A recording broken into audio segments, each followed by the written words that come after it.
saya mengucapkan terima kasih kepada BSI maupun dari Taspen yang menyelenggarakan kegiatan ini.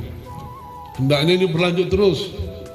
Bapak Ibu, nanti apa yang disampaikan oleh narasumber ini tolong betul-betul didengar, bertanya kata Bapak tadi betul.